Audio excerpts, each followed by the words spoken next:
por impactos, por estiramientos innecesarios, etcétera, pero siempre son fuerzas que se ejercen sobre los huesos y ligamentos.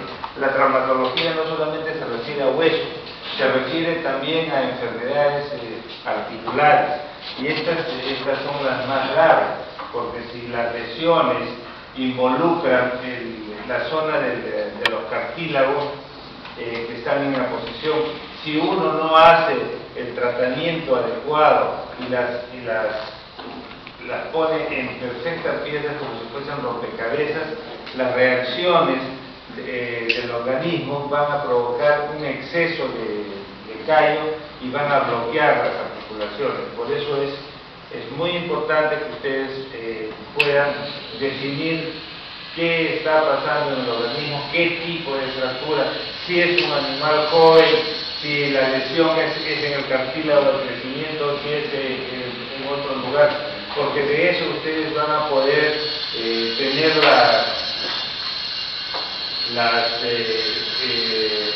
la sabiduría de tomar la decisión para que sea lo mejor para el paciente. Cuando un perro, un gato o cualquier especie sufre una fractura y a ustedes generalmente lo llaman por teléfono o se los llevan al consultorio, les piden qué cosas debemos hacer. Lo primero que nosotros debemos hacer es estar presente con el perro. Si no podemos estar presente con el perro en ese momento, dar los consejos necesarios para que ese animal no sufra o la fractura que está pasando en el paciente no se empeore. Lo primero que deben tener en cuenta es la estabilización de emergencia de ese paciente. Entonces, lo más sencillo es utilizar vendas limpias, o trapos limpios que se puedan envolver en el miembro o la zona afectada para que pueda ser llevado al lugar de atención necesario. Una vez que, pueden usar revistas, dependiendo de dónde sea la lesión. Una revista se envuelve encima del brazo, se pone un tape y ya está estabilizado. Porque lo que nosotros inicialmente debemos pensar es que el animal tiene mucho dolor, y mucho dolor nos lleva posiblemente a shocks que pueden hacer peligrar la vida del paciente. ¿Correcto? Entonces, el manejo del dolor es importante, inicial y post tratamiento. Luego, la estabilización inicial, que pueden utilizar cualquier método, ya sean de gasas, revistas, entablillados, sin ajustar las zonas de la fractura.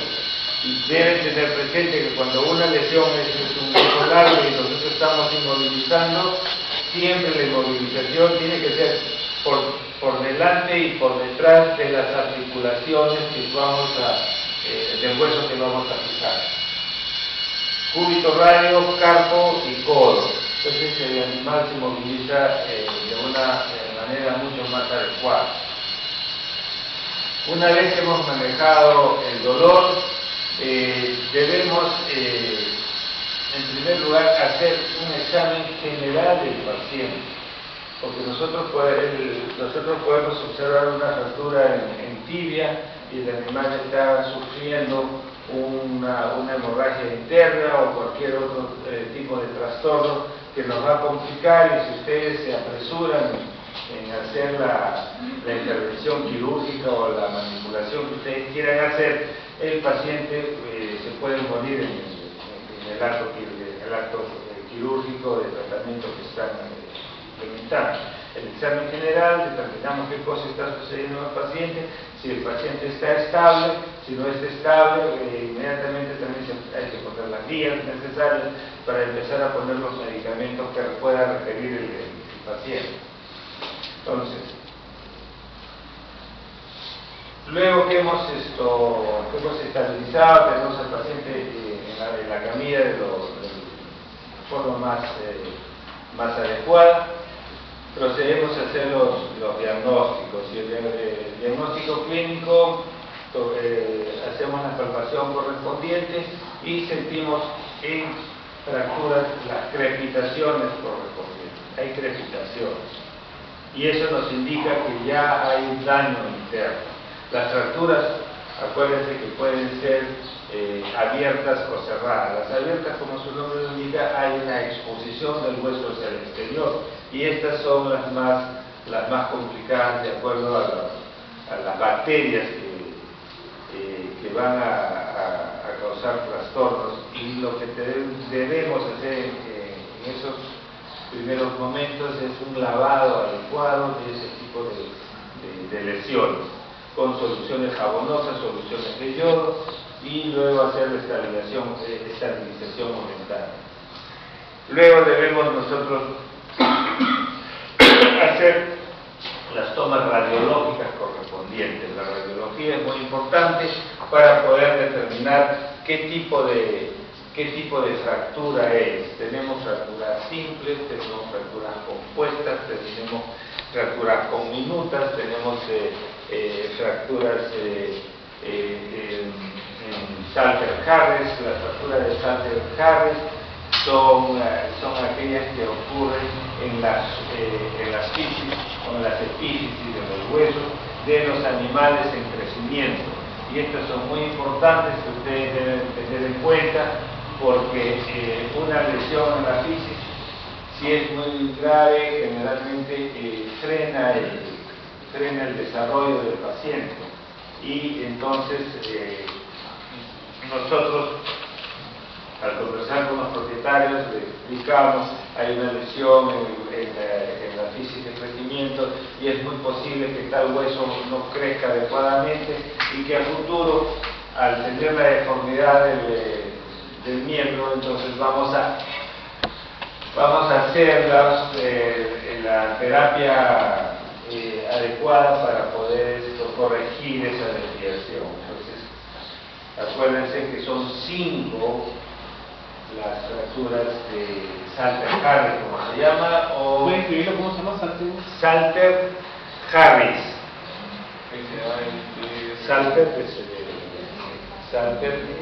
espacio, Harris con H. H-A-R-R-I-S. ¿Cómo es esa fractura? Harris. Son 5 fracturas. Y ahora vamos a tener el tiempo correspondiente, porque las tengo en un video ahí, en un